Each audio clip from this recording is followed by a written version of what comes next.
Welcome everyone. So in this video we will talk about the next cell organelle that is the Golgi apparatus. ठीक है, इस lecture में हम बात करेंगे Golgi apparatus के बारे में, जो कि हमारा नेक्स्ट सेल ऑर्गेनेल है. इससे पहले हम बात कर चुके हैं एंडोप्लाज्मिक रेटिकुलम के बारे में.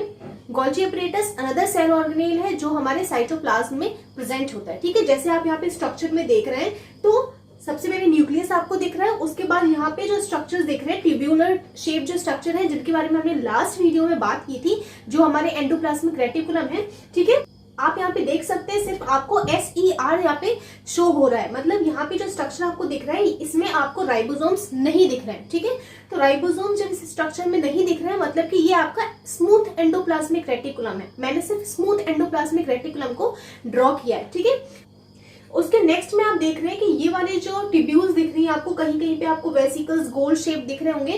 तो this part is called the Golgi apparatus. इसे ही हम बोलते हैं Golgi apparatus. ठीक है, तो एक्चुअली इसे apparatus क्यों बोलते हैं, क्योंकि जो Golgi बॉडी है ना, इसमें खुद 3 टाइप के पार्ट्स होते हैं. ठीक है, कुछ जो Golgi बॉडीज हैं वो आपकी ट्यूब लाइक स्ट्रक्चर्स रहेंगी. ठीक है, कुछ आपकी जो Golgi बॉडीज होती है वो आपकी गोल गोल शेप की होती है, वेसिकल्स की फॉर्म में होती है.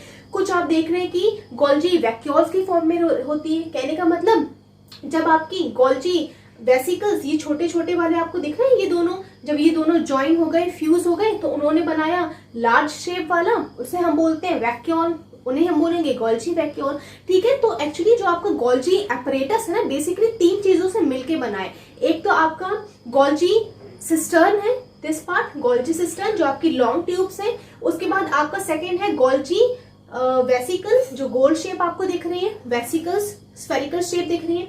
उसके बाद जो थर्ड है आपका Golgi वैक्यूल. तो ये 3 टाइप की जो बॉडीज हैं उनसे मिलके बना है, इस वजह से इसे बोला जाता है Golgi apparatus. ठीक है, अब हम देखेंगे कि जो Golgi apparatus है इसकी डिस्कवरी किसने की है. कैमिलो Golgi एक साइंटिस्ट का नाम था जिन्होंने Golgi apparatus की डिस्कवरी की थी, और इसी सरनेम पे, मतलब जो Golgi वर्ड आप देख रहे हैं, जो Golgi बॉडी जो नेम दिया गया है ना, उसका जो टर्म Golgi है वो उनके सरनेम से लिया गया है, इस वजह से इसका नाम पड़ा है Golgi apparatus.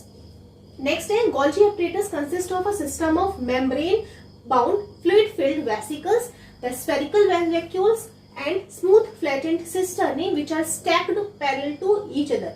अब ये डेफिनेशन है कि Golgi apparatus में क्या क्या है. एक सिस्टम है, ये सिस्टम मतलब पूरा प्रॉपर सिस्टम है.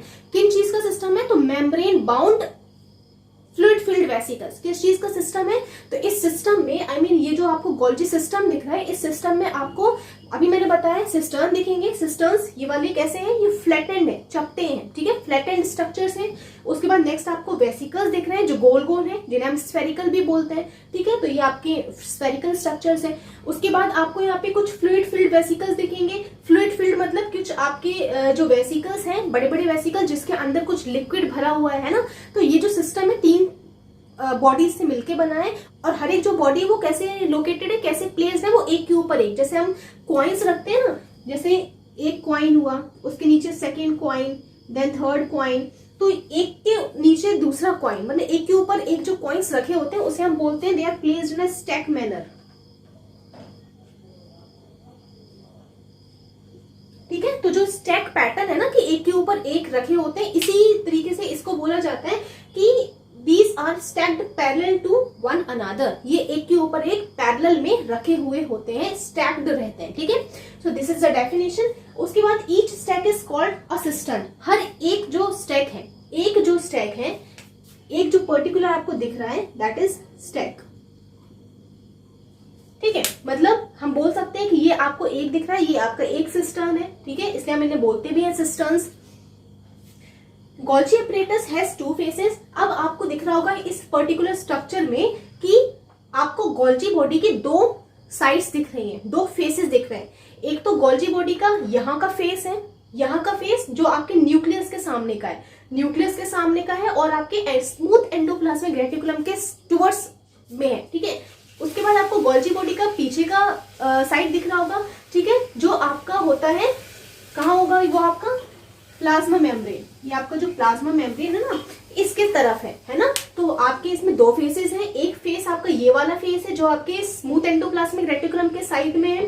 ठीक है, तरफ है. और आपका जो नेक्स्ट फेस है, दिस फेस, ये जो फेस है आपका प्लाज्मा मेम्ब्रेन की तरफ इसका फेस है. ठीक है, तो इसमें जो फेस आपका स्मूथ एंडोप्लाज्मिक रेटिकुलम या फिर न्यूक्लियस की तरफ है, इस पर्टिकुलर फेस को बोलेंगे सिस फेस। ठीक है, एक और इंपॉर्टेंट है यहाँ पे पॉइंट कि सिस फेस जो है इसे हम बोलते हैं फॉर्मिंग फेस। इसे हम क्या बोलते हैं? फॉर्मिंग फेस बोलते हैं। मैं भी आपको बताऊंगी ये क्या है। उसके बाद आपका जो ये फेस है जो आपका प्लाज्मा मेम्ब्रेन की तरफ है, इसे हम बोलते हैं ट्रांस फेस। क्या बोलते हैं? ट्रांस फेस बोलते हैं। और ट्रांस फेस को भी हम बोलते हैं मैच्योरिंग फेस। ठीक है, मैच्योरिंग फेस इसे बोलते हैं। अब देखो, जो आपका फॉर्मिंग फेस है, जैसे हम सिस फेस बोल रहे हैं, ये सिस फेस को फॉर्मिंग फेस क्यों बोल रहे हैं? क्योंकि फॉर्म हो रहा है। क्या फॉर्म हो रहा है? तो आपकी गोल्जी बॉडीज बन रही होंगी। तो आप देख सकते हैं ये जो सिस फेस है ना, यहाँ पे आपकी जो गोल्जी बॉडीज है इस साइड से बन रही है। कैसे बनेंगी? तो यहाँ पे एक और पॉइंट निकल के आता है जो बहुत इंपॉर्टेंट है कि जो गोल्जी बॉडीज है वो SER से बन रही है। ठीक है, जो गोल्जी बॉडीज का फॉर्मेशन है इनको कौन बनाता है? तो ये SER से बन रही है। कैसे? तो आप देखोगे कि जो स्ट्रक्चर है एग्जैक्टली दोनों में समान ही है। किसका? स्मूथ एंडोप्लाज्मिक रेटिकुलम का और आपकी गोल्जी बॉडीज का। ठीक है, तो ये जो ट्यूब्यूल्स दिख रही है ना, ये ट्यूब्यूल्स बाद में क्या होती हैं?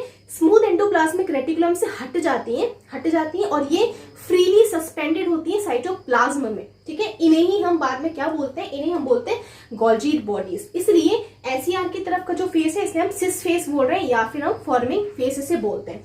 अब क्या हो रहा है? आप सपोज यहां से बन रही है आपकी ट्यूब्यूल्स, उसके बाद ये थोड़ा पीछे खसक जाएगी, यहाँ से एक नई बन के आ जाएगी। ठीक है, तो ये वाली जो है ना धीरे धीरे करते करते पीछे की तरफ शिफ्ट हो जाएगी, है ना। कहाँ की तरफ शिफ्ट हो जाएगी? ये वाली जो आप देख रहे हैं, अगर इन सभी में मैं बात करूं तो ये वाली जो आपको सिस्टर्न दिख रही है, this last cistern, this is the mature, ये बहुत मैच्योर सिस्टर्न है।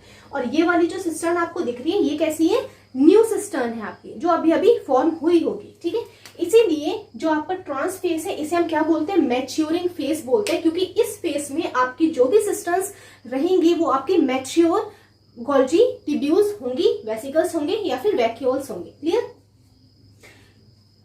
Next point, Golgi apparatus arises from the membrane of smooth endoplasmic reticulum। ये पॉइंट बहुत ज्यादा इंपॉर्टेंट है। ये नॉर्मली पूछा भी जाता है कि आपको पूछ सकते हैं कि जो गोल्जी बॉडीज है इसका फॉर्मेशन कौन सा सेल ऑर्गेनेल करता है? So that is formed by the smooth endoplasmic reticulum. और इनडायरेक्टली भी आपको बोला जा सकता है कि अगर ER दे रहा है, एंडोप्लाज्मिक रेटिकुलम दे रहे हैं ऑप्शंस में, तो ER भी करेक्ट रहेगा अगर आपका स्मूथ एंडोप्लाज्मिक रेटिकुलम ऑप्शंस में नहीं है। ठीक है, क्योंकि जो स्मूथ एंडोप्लाज्मिक रेटिकुलम है वो बनाया जाता है रफ एंडोप्लाज्मिक रेटिकुलम से। ठीक है, और स्मूथ एंडोप्लाज्मिक रेटिकुलम से आपका गोल्जी बॉडीज का फॉर्मेशन होता है।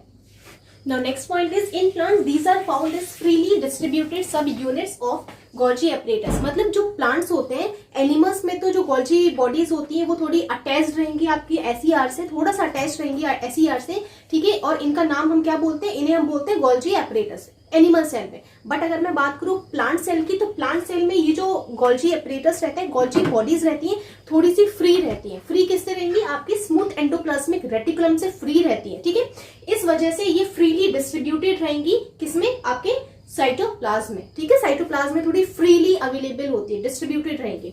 इसलिए इनका जो नेम है, इन्हें हम अदर नेम से बोलते हैं प्लांट सेल में। इसका नेम है डिक्टेओजोम्स। क्या बोलते हैं इन्हें? डिक्टेओजोम्स बोलते हैं प्लांट्स में, और एनिमल्स में बोलते हैं गोल्जी बॉडीज।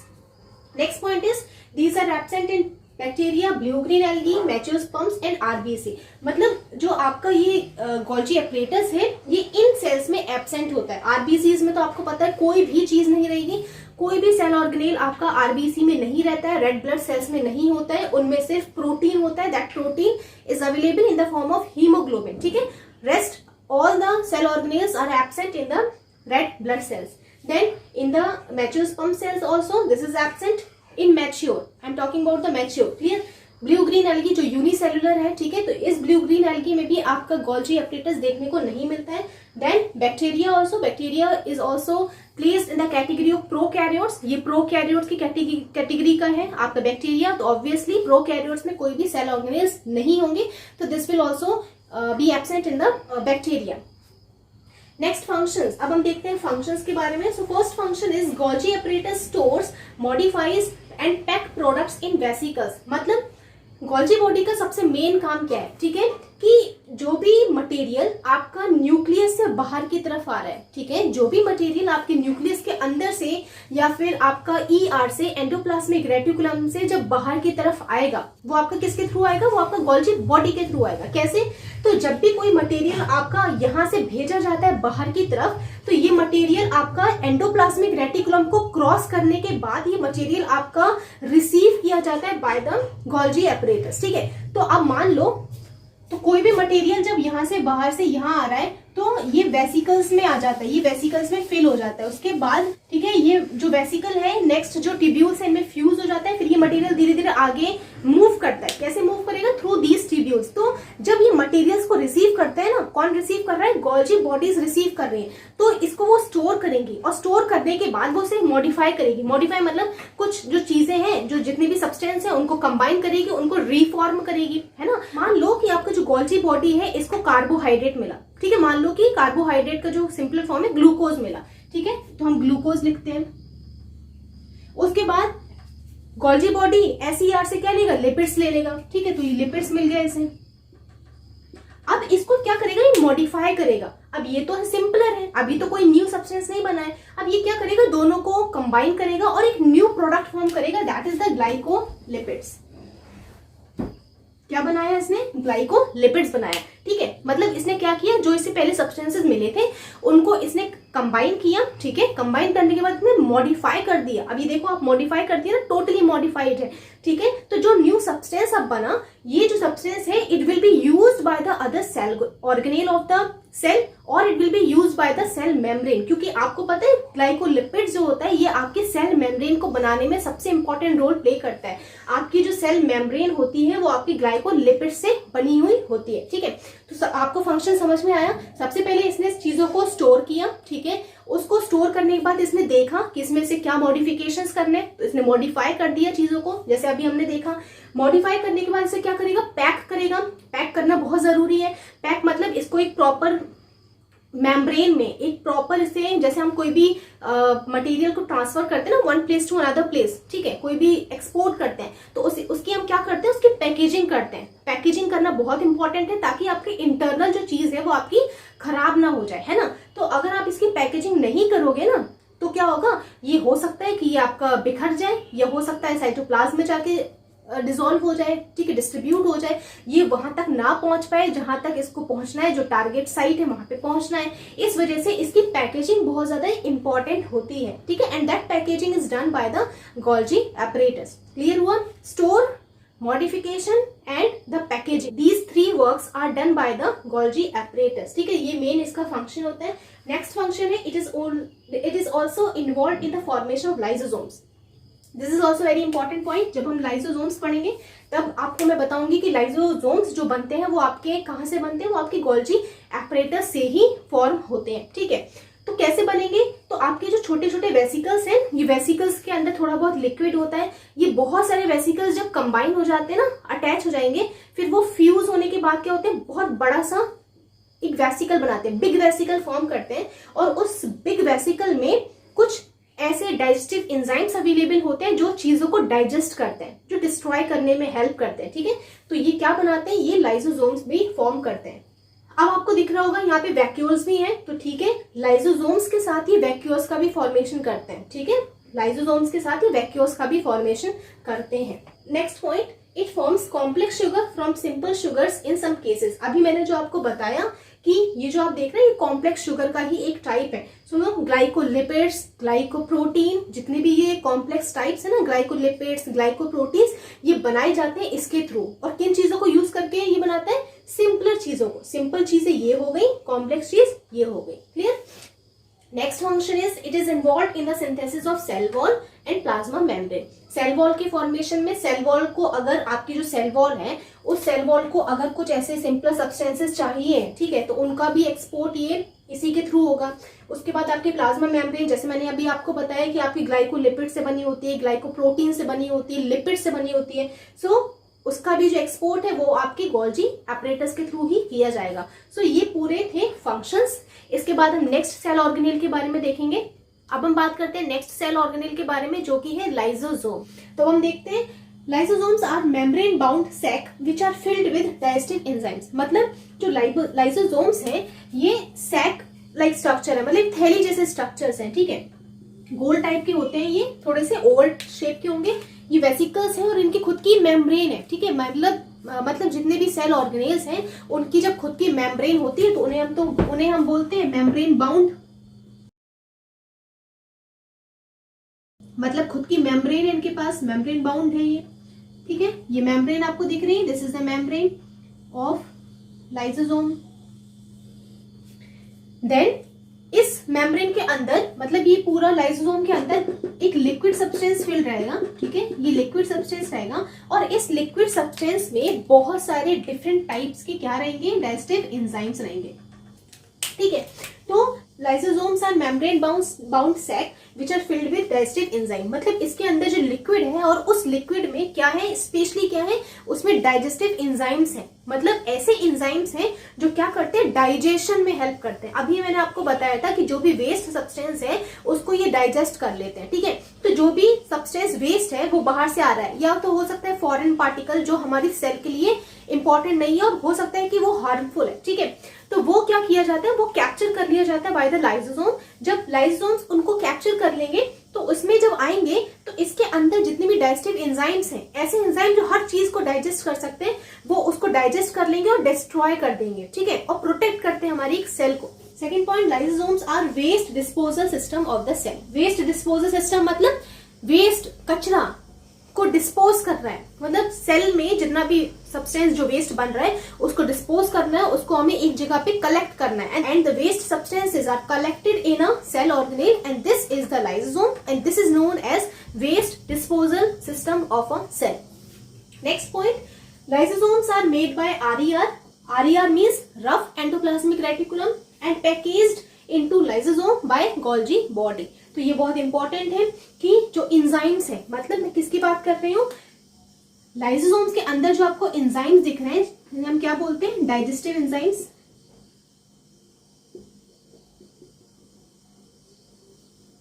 ठीक है। तो जितने भी एंजाइम्स है, जो भी टाइप्स हैं, वैराइटीज है जो एंजाइम्स की, डाइजेस्टिव एंजाइम्स की, ये बनाए जाते हैं RER के थ्रू, मतलब जो रफ एंडोप्लाज्मिक रेटिकुलम है वो डाइजेस्टिव एंजाइम्स बनाता है, तो इसके अंदर के जो एंजाइम्स हैं वो इसके थ्रू बनाए जाएंगे। लाइसोसोम जो पूरा बना है, तो ये लाइसोसोम जो है इसके फॉर्मेशन में जो मेन रोल प्ले करता है दैट इज गोल्जी बॉडी। इससे पहले के वीडियो में मैंने आपको बताया भी था कि जो गोल्जी एपरेटस होता है, गोल्जी बॉडीज होती है, वही आपके लाइसोसोम को फॉर्म करती है। मैंने आपको बताया था प्रीवियस वीडियो में कि जो वेसिकल्स हैं बहुत सारे ज्वाइन होंगे, उनके अंदर लिक्विड सब्सटेंस होता है, उसमें एंजाइम्स होंगे, ठीक है, और वही आपका फिर क्या बन जाता है, वो आपका लाइसोसोम बन जाता है। तो अगर बात करी जाए डाइजेस्टिव एंजाइम्स की कि लाइसोसोम्स के डाइजेस्टिव एंजाइम्स कौन बना रहे हैं, तो वो आपके रफ एंडोप्लाज्मिक रेटिकुलम बनाएंगे, और जो लाइसोसोम का जो सिस्टम है, जो लाइसोसोम है, वो आपका गोल्जी बॉडी के थ्रू बनाया जाता है, ठीक है। Next point, these are called suicidal bags of the cell. तो इन्हें हम सुसाइडल बैग्स क्यों बोलते हैं, तो मैं आपको बताती हूँ।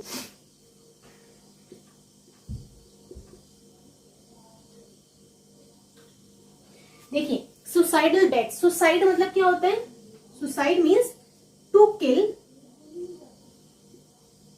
ourself।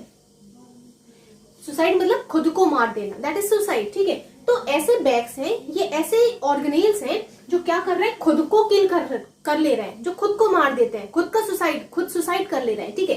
That's why these are called suicidal bags. अब क्वेश्चन यहाँ पे ये राइज होता है कि जो लाइसोसोम्स हैं इन्हें क्यों सुसाइडल बैग्स कहा जाता है, ये क्यों खुद को किल कर लेती है। तो सबसे इंपॉर्टेंट बात यह है कि जब भी हमारी बॉडी में जब इंजरी हो जाती है, जब हमें चोट वगैरह लग जाती है, तो उस समय आपने देखा होगा कि हमारी जो सेल्स होती हैं वो सेल्स क्या हो जाती है, पूरी डैमेज हो जाती है, ठीक है। तो जब भी हमारी बॉडी में कोई इंजरी हो रही हो, ठीक है, या सेल डैमेज हो गई हो, उस कंडीशन में आपकी जो सेल्स होती है, आपने देखा होगा वो सेल्स क्या हो जाती है, वो लाइव नहीं रहती है। मतलब जो सेल डैमेज हो गई है, तो डैमेज होने के बाद क्या होता है, उसका जो लाइसोसोम है ना, वो लाइसोसोम क्या करता है, ये बर्स्ट हो जाता है, फूट जाता है, जिसकी वजह से, बर्स्ट होने की वजह से क्या होता है कि इसके अंदर का जो भी डाइजेस्टिव जूस है वो साइटोप्लाज्म में निकल के आ जाता है, ठीक है। जैसे डाइजेस्टिव जो जूस है साइटोप्लाज्म में आता है, उसके बाद साइटोप्लाज्म में जितने भी सेल ऑर्गेनेल्स हैं, जो भी चीजें हैं, वो सब डाइजेस्ट कर ली जाती हैं by the digestive enzymes of the lysosome.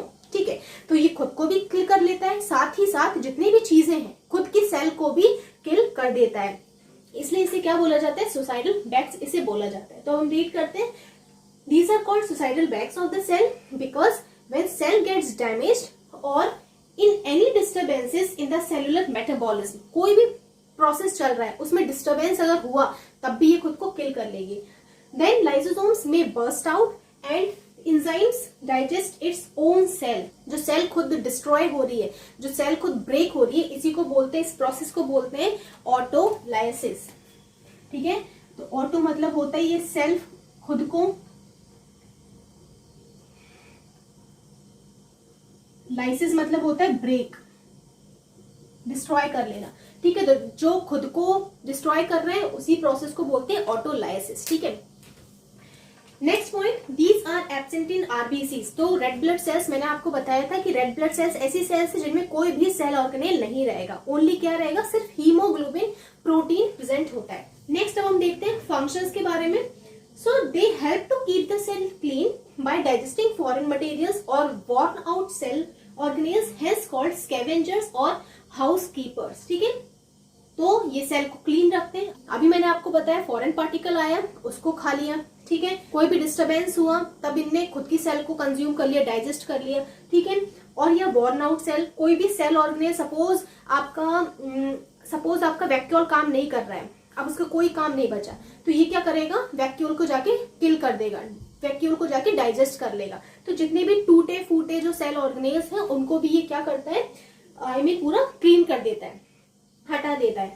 इसलिए इन्हें क्या बोला जाता है, स्कैवेंजर्स भी बोलते हैं। मतलब कि ये कोई भी वर्किंग सेल ऑर्गेनेल को किल नहीं करेगा, ये कोई भी वर्किंग सेल ऑर्गेनेल को जाके डिस्ट्रॉय नहीं करेगा। जब सेल ऑर्गेनेल अपने आप काम करना बंद कर देंगे, जब डेड हो जाएंगे, तभी जाके ये उनको डाइजेस्ट करेगा। इसीलिए ये नेम दिया गया है, क्योंकि स्कैवेंजर्स एनिमल्स क्या होते हैं, ये मरे मराए एनिमल को खाते हैं। ठीक है, और हाउस कीपर्स भी बोला जाता है। हाउस कीपर्स क्यों, क्योंकि जो सेल में बाहर से कोई फॉरेन पार्टिकल आया, मान लो कोई वायरस ने एंटर किया और वो वायरस हमारी सेल के लिए हार्मफुल है, तो ये क्या कर रहा है, हाउस कीपर के जैसे काम कर रहा है, मतलब कि सेल को प्रोटेक्ट करने का काम कर रहा है ना। और ये क्या करेगा, जो भी वायरस एंटर हुआ है उसको डिस्ट्रॉय कर देगा कंप्लीटली।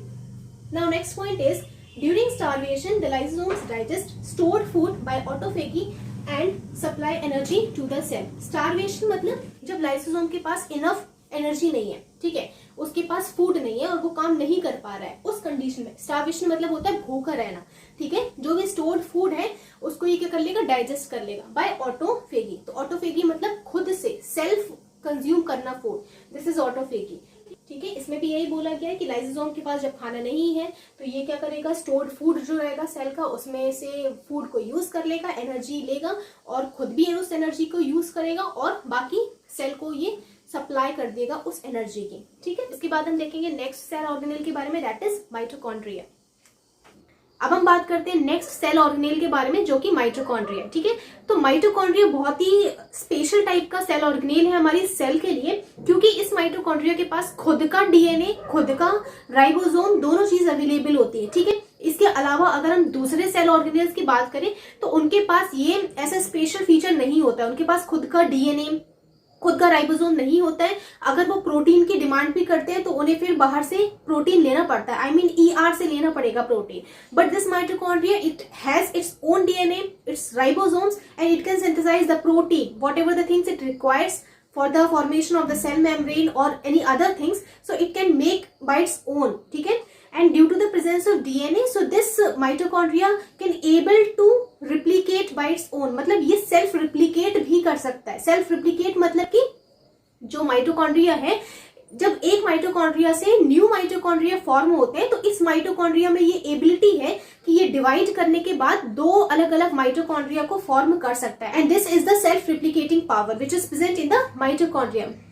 तो अब हम देखते हैं माइटोकॉन्ड्रिया के बारे में। तो माइटोकॉन्ड्रिया सबसे पहले ऑब्जर्व किया गया था बाय द साइंटिस्ट कॉलिकर। ठीक है, कॉलिकर जो साइंटिस्ट है, इन्होंने सबसे पहले इसे ऑब्जर्व किया था इन द ईयर 1880 में इसे ऑब्जर्व किया था। ठीक है, second point is it is double membrane bounded cell organelle. ये भी बहुत ज्यादा इंपॉर्टेंट पॉइंट है कि इस माइटोकॉन्ड्रिया के पास कितनी मेम्ब्रेन्स है, इसके पास 1, 2 दो मेम्ब्रेन्स हैं। इसके अलावा जितने भी हमने अभी तक जो सेल ऑर्गेनेल्स के बारे में स्टडी की है, उन सभी सेल ऑर्गेनेल्स के पास सिर्फ एक ही लेयर थी, जैसा हमने पहले के लेक्चर्स में देखा है। ये जो माइटोकॉन्ड्रिया है ऐसा सेल ऑर्गेनेल है जिसके पास डबल मेम्ब्रेन है, ठीक है। तो ये क्वेश्चन बहुत इंपॉर्टेंट है, आपको 1 मार्क में भी पूछा जा सकता है कि सेल में कौन से सेल ऑर्गेनेल्स के पास खुद की डबल मेम्ब्रेन्स होती हैं। So this is the mitochondria. अगर मैं एनिमल की बात करूं, ठीक है, अगर हम प्लांट्स की बात करेंगे तो प्लांट्स में क्लोरोप्लास्ट है, उसके पास भी डबल मेम्ब्रेन होती है, जिसके बारे में मैं आपको आगे के लेक्चर्स में बताऊंगी जब हम क्लोरोप्लास्ट की स्टडी करेंगे, ठीक है। Next point is it has 2 membranes. The outer, 2 membranes है इसके पास। आउटर वाली जो है, जो आप देख रहे हैं, ये जो बाहर की आपको दिख रही है, ये वाली, दिस इज आउटर मेम्ब्रेन, ठीक है, ये आउटर मेम्ब्रेन है। इसमें छोटे छोटे पोर्स रहते हैं। पोर्स इसलिए रहते हैं क्योंकि जो भी चीजें इसमें बनती हैं वो अंदर से निकल के जब साइटोप्लाज्म में जाती है तो वो इन पोर्स के थ्रू बाहर डिफ्यूज हो जाती है साइटोप्लाज्म में। तो ये जो आउटर मेम्ब्रेन है ये पोरस होती है। उसके बाद इसकी जो सेकंड मेम्ब्रेन है जिसे हम इनर मेम्ब्रेन बोलते हैं, तो आप इनर मेम्ब्रेन ये देख रहे हैं। इनर मेम्ब्रेन जो है वो आपको सीधी नहीं दिख रही है। ये इनर मेम्ब्रेन कैसी है? ये इनर मेम्ब्रेन बहुत ज्यादा फोल्ड होती है, ठीक है। कैसी होती है? फोल्डेड है। कैसे फोल्डेड है? आपको फिंगर्स जैसी दिख रही होंगी, ठीक है। तो फिंगर लाइक प्रोजेक्शंस की तरह ये अंदर की तरफ फोल्डेड होती है, इनवर्ड फोल्डेड होती है, अंदर की तरफ फोल्डेड होती है। और यही जो फोल्डेड मेम्ब्रेन है इसे नेम भी दिया है, दैट इज क्रिस्टी, ठीक है। तो इनर मेम्ब्रेन जो है वो फोल्डेड है, अंदर की तरफ डीपली फोल्डेड है। और इस deeply folded finger like projections को हमने क्या नाम दिया है? इसे हम बोलते हैं क्रिस्टी, ठीक है। तो ये आपकी है, this is cristae, inner membrane of the mitochondria. अब ये जो क्रिस्टी है, this is very much important. Cristae इसलिए भी बहुत इंपॉर्टेंट है क्योंकि इस क्रिस्टी के पास इंपॉर्टेंट पार्टिकल्स होते हैं। आप देख रहे हैं यहाँ पे इस क्रिस्टी पे इस तरीके के कुछ पार्टिकल्स हैं। ये पार्टिकल्स मैंने सिर्फ यहाँ पे आपको बताया है, बाकी पूरी क्रिस्टी पे अवेलेबल होते हैं, ठीक है। तो ये इस तरीके के कुछ पार्टिकल्स होते हैं, इन्हें बोलते हैं F1 पार्टिकल्स। और F1 पार्टिकल्स बहुत इंपॉर्टेंट है। जब आप हायर क्लासेस में जाओगे तो आपको F1 पार्टिकल्स का एक अलग ही सिग्निफिकेंस समझ में आएगा। तो deeply folded into finger like projections that increase the surface area. तो अब आप देख सकते हैं कि ये इतनी ज्यादा फोल्डेड होने के बाद ऑब्वियसली जब ये फैलेगी, एक्सपैंड होगी, तो सरफेस एरिया बढ़ेगा, ठीक है। सरफेस एरिया बढ़ेगा तो एटीपी जनरेशन बहुत अच्छे से हो पाएगा। जो एटीपी बनेगी वो ज्यादा इफिशिएंटली हो पाएगी, ठीक है। तो इसका काम ही है कि क्रिस्टी सरफेस एरिया को बढ़ाएगी ताकि केमिकल रिएक्शंस प्रॉपर तरीके से हो पाएंगे और एटीपी का जो प्रोडक्शन है वो अच्छे से हो पाएगा, ठीक है। तो ये इसका फंक्शन है। अब आप देख रहे हैं ये आउटर, ये इनर मेम्ब्रेन, इसके बीच में एक लिक्विड भरा होता है, फ्लूइड भरा होता है पूरा, ठीक है, पूरा लिक्विड भरा होता है। इसी को हम बोलते हैं मैट्रिक्स। इसे क्या बोलते हैं? मैट्रिक्स बोलते हैं, ठीक है। And this inter membranes space is filled with the fluid liquid and that is called matrix. इसे हम क्या बोलते हैं? इसे हम मैट्रिक्स बोलते हैं, ठीक है। So space between outer and inner membrane, this is called matrix and यही आपका है इंटर मेम्ब्रेनस स्पेस, ठीक है। Next point is it is semi autonomous organelle. तो इसे क्यों बोला जाता है सेमी ऑटोनोमस ऑर्गेनेल? क्योंकि इसके पास खुद का राइबोसोम है। राइबोसोम होने की वजह से ये खुद का प्रोटीन सिंथेसिस कर लेता है, इसको बाहर से लेने की जरूरत नहीं है, खुद का ये प्रोटीन बना सकता है, ठीक है। इसके पास खुद का डीएनए है तो सेल्फ रिप्लिकेट कर सकता है, ठीक है, बहुत सारी अपनी कॉपी बना सकता है ना। इसलिए इसे क्या बोला जाता है? इसे बोला जाता है semi autonomous cell organelle. Clear? Next point is it is largest organelle in animal cell. Animal cell में जो सबसे लार्जेस्ट सेल ऑर्गेनेल है वो आपका माइटोकॉन्ड्रिया ही होता है, ठीक है। Next point is it is called power house of the cell. तो ये भी बहुत ज्यादा इंपॉर्टेंट पॉइंट है। ये हमेशा नॉर्मली आपको पूछा जाता है कि कौन सा सेल ऑर्गेनेल है जिसे हम power house of the cell बोलते हैं। तो आपको ये चीज समझनी है कि माइटोकॉन्ड्रिया एक ऐसा सेल ऑर्गेनेल है जहां पे सेलुलर रेस्पिरेशन होता है। मतलब कि खाना खाने के बाद जो फूड है उस फूड का जो ब्रेकडाउन है, जो ग्लूकोज का कंप्लीट ब्रेकडाउन है, वो आपके माइटोकॉन्ड्रिया में ही होता है, ठीक है। अब जब आपका फूड का ब्रेकडाउन होगा तो ऑब्वियसली उसमें से एनर्जी बहुत ज्यादा अमाउंट में बनेगी, ठीक है। जब एनर्जी बहुत ज्यादा बनती है तो इसे उसी का हाउस बोल दिया है। इसे क्या बोला? इसे पावर हाउस बोल दिया है। पावर मतलब एनर्जी, ठीक है, पावर मतलब एनर्जी, और वो एनर्जी जो बनती है वो एटीपी की फॉर्म में बनती है। एटीपी क्या है? एडिनोसिन ट्राइफॉस्फेट जो मॉलिक्यूल्स हैं इसमें एनर्जी स्टोर हो जाती है, ठीक है। और एटीपी जो है उन्हें हम बोलते हैं energy currency of a cell. Energy currency क्यों बोलते हैं? करेंसी मतलब हमारे लिए जो करेंसी है हमारी, दैट इज रूपी, रुपए है हमारी करेंसी, ठीक है। तो जब हमें कोई भी चीज परचेज करनी होती है तो ये हम करेंसी देते हैं, उसके बदले में हमें कोई भी चीज मिल जाती है, ठीक है। तो जब भी सेल ऑर्गेनेल्स में, मतलब सेल में कोई भी सेल ऑर्गेनेल को कोई भी चीज की डिमांड होती है, कुछ भी करना होता है, तो वो इस एटीपी को यूज करते हैं, उस एटीपी को लेते हैं, तब जाके वो कोई भी काम को कर पाते हैं, ठीक है। तो ये क्या है? करेंसी का काम करती है, तो इसलिए इसे बोला जाता है energy currency of a cell, ठीक है। तो this is called power house of the cell because it generates energy as ATP in the cellular respiration. Next point is, अब हम देखते हैं फंक्शंस के बारे में कि माइटोकॉन्ड्रिया के क्या फंक्शंस हैं। तो फर्स्ट फंक्शन तो आपको क्लियर होगा कि ये एटीपी जनरेट करती है सेलुलर रेस्पिरेशन में, ठीक है। And second point is it can make its own proteins because these have their own DNA and ribosomes, ठीक है। तो नेक्स्ट पॉइंट भी आई थिंक क्लियर होगा आपको कि ये खुद का प्रोटीन बना सकते हैं, ठीक है, क्योंकि इनके पास खुद के राइबोसोम्स हैं और इनके पास खुद का डीएनए है, ठीक है। तो हम स्ट्रक्चर में देखते हैं, आपको ये रेड डॉटेड जो स्ट्रक्चर दिख रहे हैं ये आपके राइबोसोम्स हैं और ये राइबोसोम्स प्रोटीन बनाने में हेल्प करते हैं। उसके बाद आपको दिख रहा होगा ये इस टाइप का जो स्ट्रक्चर है, दिस इज डीएनए, ये डीएनए है, जेनेटिक मटेरियल है, ठीक है। इस जेनेटिक मटेरियल की वजह से ये अपनी न्यू कॉपीज बना पाता है, सेल्फ रिप्लिकेट कर पाता है। रिप्लिकेट मतलब होता है खुद के जैसी कॉपी बनाना, मतलब जो पेरेंट माइटोकॉन्ड्रिया है वो न्यू डॉटर माइटोकॉन्ड्रिया को बना पाएगा, ठीक है। तो ये पूरा स्ट्रक्चर है इसका। तो this is about the mitochondria. इसके बाद हम देखेंगे नेक्स्ट सेल ऑर्गेनेल के बारे में। So thanks for watching everyone. If you like my videos, so please subscribe my channel, that is Bio Tutorials by Deepti Verma. And if you really like my videos, so just share it with your friends and also like my videos and also press the bell icon for the more notifications from my channel. And also if you have any queries or any doubts related to the video, just drop your comments in the comment section. I will be happy to help you. Thank you.